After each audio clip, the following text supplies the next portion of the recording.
இப்போ ஒரு பொண்ணுக்கு வந்து மென்ஸ்ட்ரேஷன் நார்மலாக வரமாட்டேங்குது அப்படின்னா அதுக்கு நிறைய காரணம் இருக்குமா. பொண்ணுனோட வயசை பொறுத்து. இப்போ வந்து ரொம்ப யங்கேஜ் பிள்ளைங்க, உங்களை மாதிரி பிள்ளைங்க அப்படின்னு வச்சுக்கோங்களேன், நியர்லி வந்து பார்த்தீங்கன்னா ஒரு 20 கிட்ட இருக்காங்க, இல்லை 20+ இருக்காங்க, ஒரு 24 வரைக்குமே இருக்காங்க. அந்த பிள்ளைங்களுக்கு வந்து மென்ஸ்ட்ரேஷன் சரியாக வராதுக்கு காரணம் என்னென்னா பிசிஓஸ். இந்த பிசிஓஸ் அப்படிங்கிறது, இந்த பிசிஓஸ் பிசிஓடி அப்படின்னு நீங்கள் கேள்விப்பட்டிருக்கீங்களா? அதாவது நீர்க்கட்டி அப்படின்னு சொல்லுவாங்க. சினைப்பை நீர்க்கட்டி, முட்டைப்பை நீர்க்கட்டி. இது வந்து பாருங்க, உங்களை மாதிரி சின்ன பிள்ளைங்களுக்கு தானே இல்லைம்மா, ஒரு 40+ வரைக்கும் கூட இந்த நீர்க்கட்டி அப்படின்றது இருக்க தான் செய்யுது. நிறைய பேருக்கு வந்து பார்த்தீங்கன்னா கம்ப்ளீட் மெனோபாஸ் ஆகிற வரைக்கும் கூட நீர்க்கட்டி இருக்குது. அந்த நீர்க்கட்டி இருந்தால் மென்ஸ்ட்ரஸ் இர்ரெகுலாரிட்டிஸ் அப்படின்றது வரும். ஒரு நீர்க்கட்டி ஒரு பிள்ளைக்கு இருக்குது அப்படின்னா அந்த பிள்ளை மாதம் கரெக்டாக மென்சஸ் போகாது. அதாவது எப்படி போவோம் அப்படின்னா all type of irregularities of menses covers in PCOS அப்படிம்பாங்க.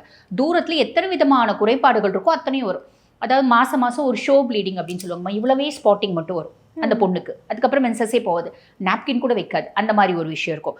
இல்லை அப்படின்னா 5 மாதம் 4 மாதம் கூட மென்ஸ்ட்ரேஷனே போகாது.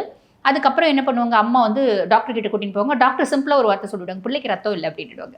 ரத்தம் இல்லைன்னு சொல்லிட்டு ஹார்மோனல் டேப்லெட்ஸ் கொடுப்பாங்க. ஹார்மோனல் டேப்லெட் போட்ட உடனே மென்சஸ் வரும். புரியுதுங்களா?